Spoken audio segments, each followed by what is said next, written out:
Hey everyone, welcome to Data Millennials. I'm Atul, and in this video we are going to discuss about the set data type in Python. So in this video we will be just touching the introductory part of the set data type in Python. So let's first understand what exactly is set.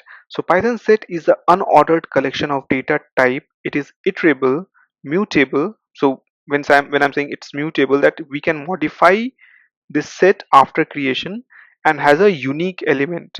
In set, the order of element is undefined. It may return the changed sequence of element. The set is created by using a built-in function which is set, or a sequence of element passed in the curly braces and separated by comma. So you can create a set using this braces separated by comma, and you can keep the elements over here. So this set can contain various type of values. For example, we can have a string over here. Let's say if I can put Atul, then the next item can be 25. The third item can be, let's say I can put floating point over here, 25.75, right? So this way you can have different type of data values within a set. So let's take an example of creating an empty set, how we can create an empty set. Okay, to create an empty set, we'll first give the set name. Let's say set example, and in this set example I'm going to create a set using this set predefined function. And if I print this set example, you can see that we are getting an empty set.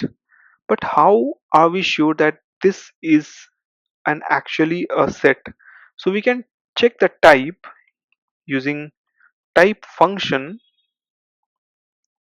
set example, and if I run this, you will see that you have a class of set. So this means that this is an empty set and its class is set. If we had another data type, for example, if we had an int, let's say if I'm putting 25 over here and I'm commenting out this set function, you will see that you have the value 25 over here and the class will be integer. So let's run it. So we have 25 and class integer. Similarly, if I remove this 25 and keep it as set, empty set, we have this empty set as an output and the class is set. Okay, now let's take another example saying that how we can create a proper set. So set example2 is equal to, I am creating a set, okay, with this curly braces. So I'm gonna put my name first, let's say Atul, and okay, over here by mistake I have given this bracket, it should be curly braces. So that's my mistake, it should be curly braces. Okay, so you have this Atul over here in our set example 2. Then let's put current year 2025, and then let's put Python and another example saying that subtopic 5. Okay, now I have created this set 2. Let's print this set 2. Okay, set example 2. So let's print it. So you have the values over here, and if you notice right now, this is the first time that I have printed this set example 2 and 2024 is coming first, right?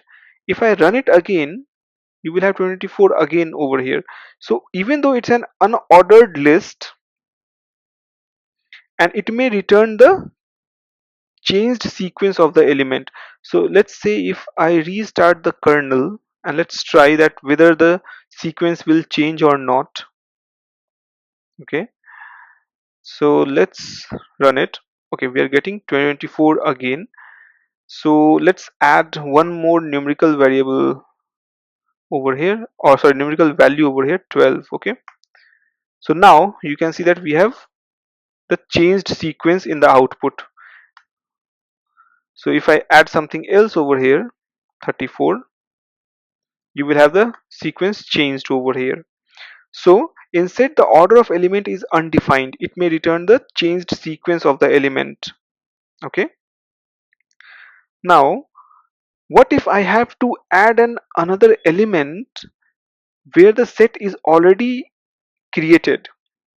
Okay, so if I have to add an element, I can take the pre-existing set and I can simply use the add function. Okay, with this add function I can put anything. So I'm putting Bangalore over here. Then let's print set example 2. So now you have Bangalore added over here. Okay, as we have added an element in set, let's take another example where we want to remove this subtopic 5. Okay, so in order to remove anything or remove any element from the set, you simply have to put the set name, then dot, and you have to give the remove predefined function, and you have to give the value which you want to remove. So if I want to remove this subtopic 5, I can put it over here, and then I'm going to print set example